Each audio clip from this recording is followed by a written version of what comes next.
I really kind of hate men right now. Please don't not all men me, because just don't.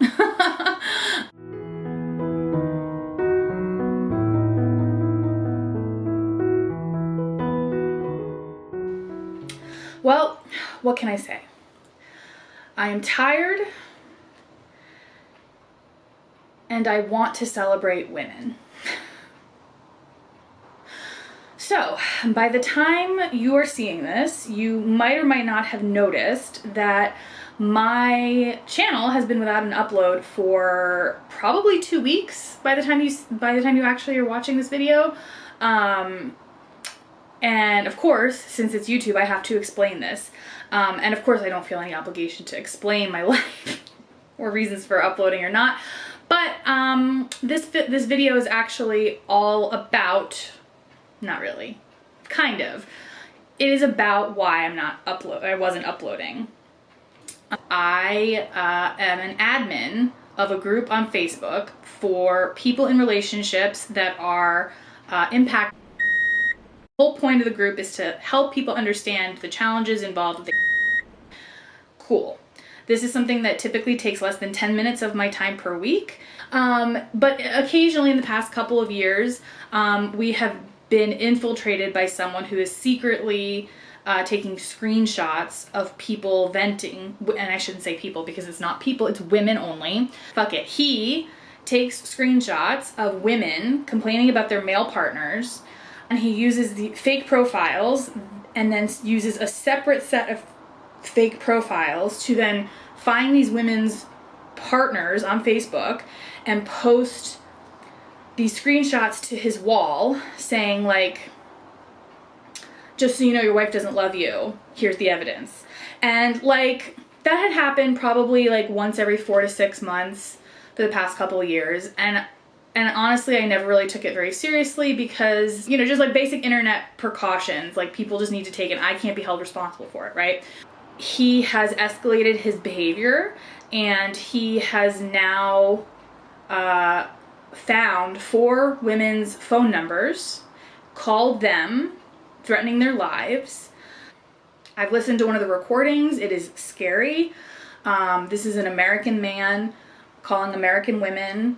And as you can imagine, a man like this likely has a gun, and of course he's targeting them based on like their Facebook settings. They're geographically very disparate, so the chances of something physically actually happening are low, but one day, you know, he might find someone that's close to him, and that's just too scary for me. So I've basically been spending the past 2 weeks doing video verifications with every single member of my 1,000 plus support group to make sure they are who they say they are on their Facebook profile, and deleting people one by one who are not interested in the verification process. So as you can imagine, that's taken up a huge amount of my time, like huge amount of my time. And even when I'm not physically doing it, I am like so freaked out. Anyway, point being that I have not had the creative space for filming YouTube videos and editing and all that fun stuff. So, as you might imagine, I am not a huge fan of men right now. Please don't not all men me. Men suck. I've been completely neglecting every other thing in my life, including my job, the past week. Today's Saturday, and I am about to hit my breaking point. So while I'm going to continue taking verification calls, I've paused on deleting. I don't think you actually understand how difficult it is to delete people from a Facebook group. I'm going a little bit crazy, and I need to spend the weekend basically not dealing with this. And I said, I really want to read, and I figured it's Women in Translation Month. Why don't I just read all of the Women in Translation books that I have started and not quite finished this month? I have so many. And just kind of have a weekend where I'm just like appreciating women and appreciating women writers, appreciating women in translation, appreciating like the wonderful things women bring to our world, and try to forget that we are constantly exposed to the violence of men. Because yeah, so that's my TBR. It's pretty hefty, but also, like I said, I'm in the middle of most of these books, and a lot of these are on audio, so I can definitely just like be listening to these books while I'm like, you know, doing other things, because I definitely do also need to like take care of myself in other ways other than just like reading women. Like, there's only so much that reading women can do for one's spirit, but like, you know, I need to like feed myself well. I want to make dukkha, which if you don't know what that is, it's like one of my favorite things to eat, and it's weirdly very easy to make. It's a little expensive to make, so that's why I think of it as a treat, but it's very simple to make, and it's like so indulgent and healthy that like, I love it. I definitely want to get outside because I feel like I've been glued to my computer all week. So yeah, just typical self-care things is what this weekend's all about. So yeah, I just want to enjoy this weekend. Which I feel like I haven't been enjoying the last like 2 weeks of my life. So yeah, that is what this vlog is going to be about. I hope you enjoy, you know.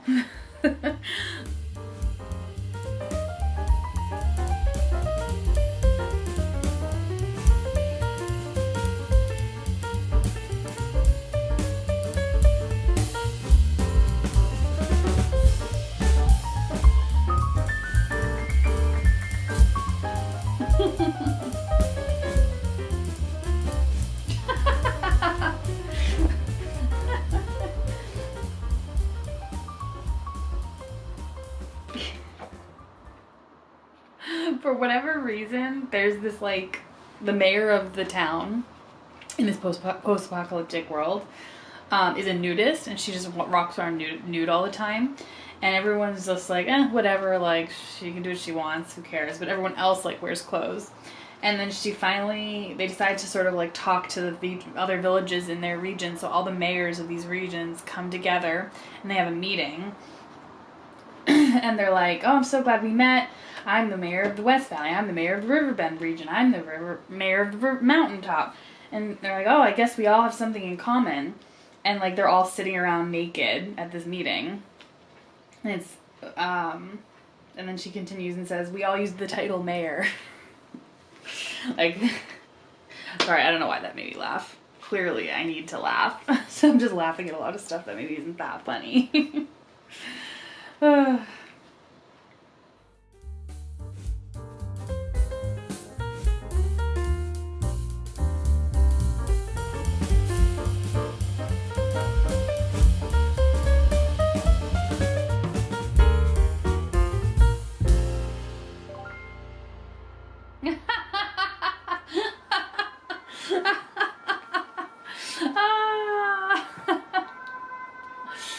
Okay, so this little girl, like her grandmother's from like the old times, so the grandmother remembers, and she asks her lots of questions. And she's like, Grandma, when will I be a woman? Everyone always calls me a girl. And Grandma says, I don't think anything specific defines your womanhood. Not every woman gets a period. Not every woman gets breasts. Not every woman bears children. I suppose you just have to declare it. Go ahead, tell the world you're not a girl anymore. My name is Amiko, and I am a woman. You go, girl. And then she's like, all like, oh, so cute. So, Woman World, I mostly read this on Saturday, I think, and then I just finished it up the last little bit. Excellent, loved it. It was exactly what I needed. Like, I can't believe that, like, Ketevan at the library, like, I don't know, 4 weeks ago, picked this up knowing exactly that I was going to need it this weekend. So, it is...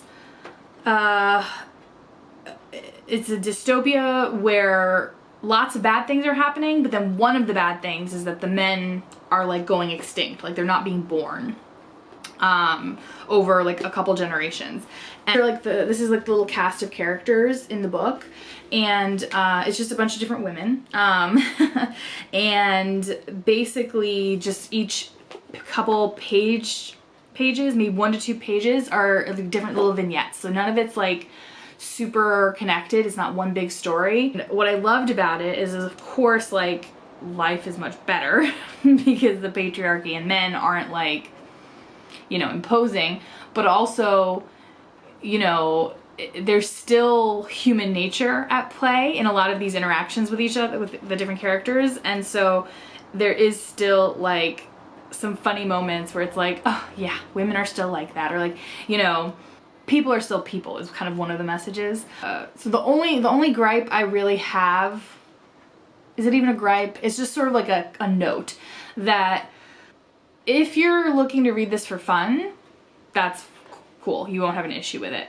But if you're looking for some sort of like deep, like introspective commentary on femininity and being a woman and womanhood,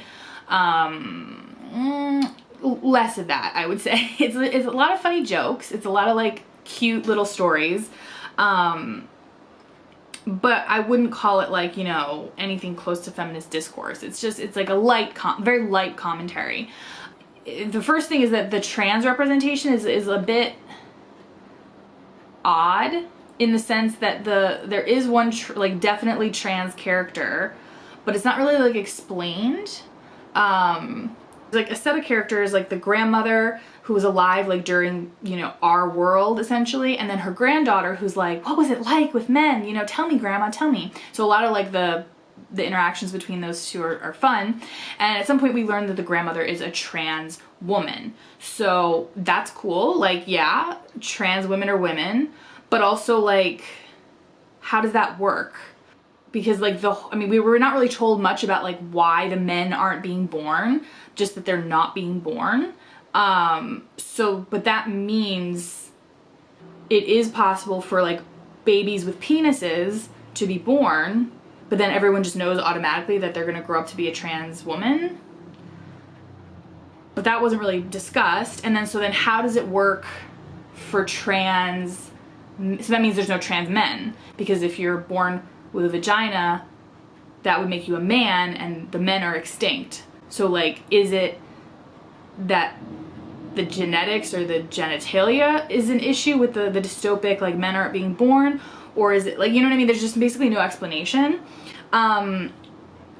Which again, if you're not looking for like serious commentary, like you can kind of look past it. But if it was just a bit weird to like include it, but not like explore it, you know? So again, it's not like really a gripe. It's just kind of like, huh, that was like a weird side note that like it was mentioned once in like one story and that was it. Basically, it's just super funny, super light, super like, yes, the world is better without men, likely, but also it does come with its own set of challenges. So obviously it's not just like, you know, utopia, and also just like a lot of like, you know, things like imposter syndrome, or, you know, like things like that still exist even though there are no men, kind of thing. So it was definitely like interesting in that sense, in terms of commentary. Yeah, just basically a bunch of like really goofy little things that were like very fun and like had me truly laughing out loud, which is like pretty rare for me to have like external reactions while I read. So I was just really like glad that I had this on hand for this weekend, because oh boy did I need it. So alrighty, I just finished The White Book by Hong Kong. Very beautiful, loved it. Super short if you're looking for just like a very simple, like not difficult to read, very quick read. Women in Translation, excellent recommendation. I'd read The Vegetarian by her. That's very different. It's a wild ride, but The White Book is like a series of essays about the color white. And in Korean culture, white is associated with death, and so she talks a lot about her sister's death as an infant, and just about there's lots of snow and ice and other white things like, you know, baby blankets and milk and like things like that. And it's just like a really, really beautiful collection of essays. It's a little sad, but it was very like nice to listen to when I was in my bad anti-men mood. So highly recommend that one. I'll probably end up giving it like a 4-star. But I just finished it, so I usually typically try to like marinate a bit before I decide on a rating, but excellent, highly recommend.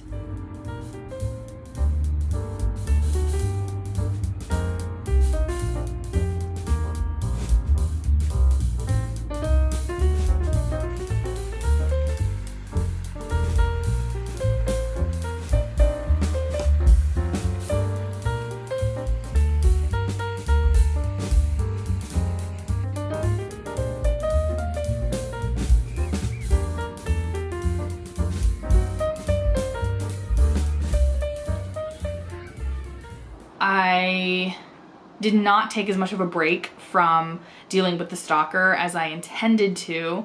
I just felt too guilty like leaving it, because the whole like issue is that Facebook blocks you from doing things, like a lot of the same things over and over again, because it thinks you're a bot. So like it doesn't like it when I remove like 50 people in a row quickly. So the best thing to do is to remove some people a little bit all the time. So that doesn't lend itself well to like taking a whole weekend off. But I am kind of trying to keep it contained. And I did reject a video call, because I basically just like, if I see it ringing, I'll take it no matter what. And I said, you know what? I'm eating dinner. Like I'm boundaries, you know? So I was like, yay me. So that's self-care, people. Boundaries is like the fundamental core of self-care. So before I left for the picnic yesterday, this is wild. I couldn't believe this happened, actually, in retrospect. So before we left for the picnic, I got a text in French on my French phone number saying like, hello, what are your rates? And I was like, oh, this is a wrong number. Like, and then like while I was at the picnic, I got a second text, and then I showed it to my partner, and I was like, and it was the same text. It was like, hi, how are you? What are your rates? Like, and I was just like, huh, like that's weird. And I showed him, and I was like, I mean, I know what they're asking about, like your rates, you know, like how many roses kind of thing. Like, but I was like, why am I getting 2 text messages? Like, that's weird. And then immediately my partner like freaked out. He's like, that guy found your phone number. And I was like, no, that can't be possible. Like, I mean, I've had my French phone number for 5 years and I've never put it on anything. But then I was like, but I did get 2 texts like within 2 hours, and this is like happening right at the time I'm like slamming him down and out of this group. So I'm like, maybe like is that possible? Like, how could he have found this phone number? Like, I mean, granted, like my Facebook profile has my full name and it says that I live in Paris, but like other than that, like my number's not listed anywhere. So I was just kind of like, maybe, but no, you know. And then I got a 3rd text message during this picnic. Like, it freaked me out more, not the fact that men would be like texting my phone number, like asking to buy sex from me. Like, that part I found funny. Because also like French men buying sex are not like American men buying sex. Let's just put it that way. Like, they're very polite. Like, it's actually funny. I've gotten 6 messages so far. And, but it was more that like, if he's this unhinged to go to that length, then like, what else is he capable of, you know? Because I assumed he was without resources because he's only calling American people, but maybe not, you know? I was just like, I was all freaked out. Okay, so yeah, the 3rd text, and these are all in French, I'm just translating it for you. It was like, hi Shayna, I saw your announcement on the internet and I would like to have more information, please. And so I was like, okay. So now I have a name, and if I can figure out what website, maybe I can like sort this out. And I was like, hey, like, what's up? Like, what site did you find me on, you know? Like, and he was like, Wannonce. And it looks like the French version of Craigslist, but like my partner never heard of it. It was kind of like probably the kind of Craigslist that only exists for sex work. So anyway, I spent like maybe 20 minutes looking through this website, and in the end, it was fine. A very nice lady named Shayna is selling sex on this website, and her number is exactly 1 digit off of my phone number. So 6 men happened to just type in my number versus her number, and it was truly just a wrong number situation. So after the 3rd text, I knew that it was just that, and it was fine. But since then, I've gotten 3 more texts, all like asking for my rates or for more information, you know, like things like that. So now I can officially just have fun with it. But like for a few hours there, I was like, is this what I'm dealing with now? Like, okay. So yeah, I was understandably in kind of like a weird mood yesterday. Just 'cause I was like, really world? But anyway, it's just a funny story. And just to kind of like, you know, mostly for the men, I think, that may watch my channel, like, this is the kind of thing that women have to deal with all the time. And like, it feels like you're being paranoid, but also it also feels like it's stupid to not be paranoid, you know? But yeah, so anyway, that is sort of like an update on this like creeper guy, that he did not do this. So yay, thank you. And I'm pretty sure I flushed him out, but obviously I just have to be sure and continue to kick everyone out.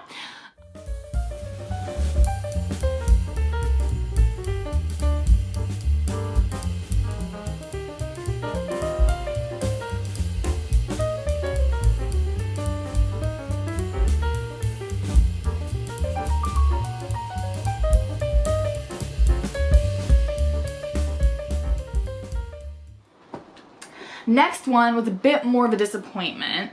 I was about like halfway through Craving by Esther Gerristen, and this is translated by Michele Hutchison. And this is a Dutch book. I picked it up in the Netherlands for my Read Around the World challenge, and I was actually really excited to find this because I had been looking all throughout my like trip in the Amsterdam, like I could not find a book written by a woman that like I actually felt like reading. So when I picked this one up, I read the back and I was like, ooh, intriguing, this sounds so interesting. And then I read like, and I never do this, I never read like in the store like the first few pages. Like I know that's something that most people, or some people, always do, like they read at least a page or two to see if they like the writing style. But I was like, oh, let me just read a couple pages, because the bookstore was really comfy and had a couch and stuff. So I was like, let me read a few pages. And I had read like 5 pages and I was like, oh wow, I just read the first 5 pages, like clearly I'm gonna love this. And I super didn't love it. Like, wow, I was really surprised. I'm not actually surprised, because actually I had posted that I was like about halfway through on Goodreads, and Anne Novella commented like, I think not a fan. And I couldn't respond because I was on mobile. But I was just like, you know what, I'm about halfway and I'm like not sure where this is going. So the first half I actually enjoyed, in the sense that I was like, I enjoyed the writing style. I knew that going in because I'd read it in the bookstore, and I enjoyed the premise. But then the thing is, the first half I thought was building up to something, and then basically the second half was just like, when is this something happening? And then it's like, as I reached the end, I was like, uh-oh, I don't think anything's happening. And I think I understand like what Anne kind of meant. And honestly, the book is 189 pages, and on page 183, I was like, should I DNF this? Like, like I was really questioning whether or not to read the last 6 pages of the book. That's how like blah it was to me. And I think the main reason that this happened for me, because like I can't pick out anything in particular that I super didn't like about it, with the exception of that apparently the mother's supposed to be autistic. Everyone kind of says it. She doesn't accept it in herself. And on the page you can tell she's supposed to be autistic. It's just really bad autistic writing. Like that. This is not what autistic people are like, Esther. Like, I'm sorry. Yeah, she doesn't understand when other people are upset. That like can happen with autism. Obviously, it's like one of the hallmarks, but it's more that like she never cares when other people are upset, and she never understands why people are upset. And these are all stereotypes of autism. So like, you know, these are what people think autism is, and that's how it appears to other people, because externally autistic people won't really like relay a lot of emotion necessarily, and they won't necessarily articulate all of the stuff happening in their head, but inside their head, they do care what people think, and they do have feelings. And they do have, like, you know, emotions. It feels so weird to have to explain this, but like, if you read this book, you would think that like autistic people are more like sociopaths than anything. And that's just like a really weird, I mean, to me it's weird stereotype, but like it's a very common stereotype. And so it feels like the author basically did like a Wikipedia level amount of research and was like, I'm gonna write an autistic character. And okay, yeah, it's not good. So, and it's surprising because this author like is apparently really famous and like highly lauded. She's like considered hot stuff, and I'm just like, based on this book, I don't get why. Maybe her other books are better, I don't know. But yeah, it was like, you know, meh, just meh. So luckily the fourth book that I read this reading binge, I absolutely adored. Drive Your Plow Over the Bones of the Dead by Olga Tokarczuk, I think is how you say it, and I loved it. It was exactly the vibe I needed. I mean, I don't want to spoil it, obviously, but just like, it definitely has like F men energy. And like, so the vibe in general was excellent. It's basically about this old woman, this old Polish woman who lives in a small village, and her neighbor dies, and she is convinced that the animals killed him because he's a hunter, I believe. And so throughout I think it's over like a year. I don't think it's a very short amount of time that the book is, but like throughout the book, different men end up dying, and she's convinced that the animals are the ones killing them as revenge for all the hunting that they do. She's super like a super animal lover and hates hunting. And the twist is, I mean, it's not really a twist, but like the end is amazing. But what I really loved was just like, it's just an old woman living alone, kind of in the middle of nowhere. She socializes with a few people, but otherwise she's just like a rambly old lady, and I love it. It is like the energy I needed this weekend. And what I love is that she in her first career, she was I think a civil engineer or maybe an architect or something like that. She built bridges essentially, and then she left that career and became an English teacher and was obsessed with like English and poetry, and she loves this part of her life, like her second career as a teacher.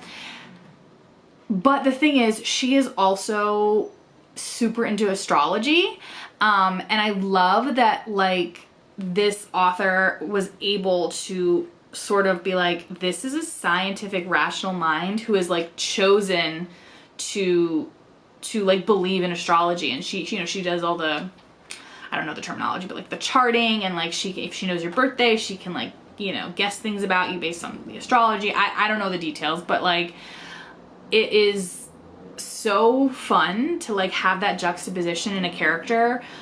This character is so fun to like really get inside her head, and that's actually, I think, partially why I was like not enjoying this as much, because like, you know, you really understand our character. Actually, I don't even know her name. What is her name? Do we know her name?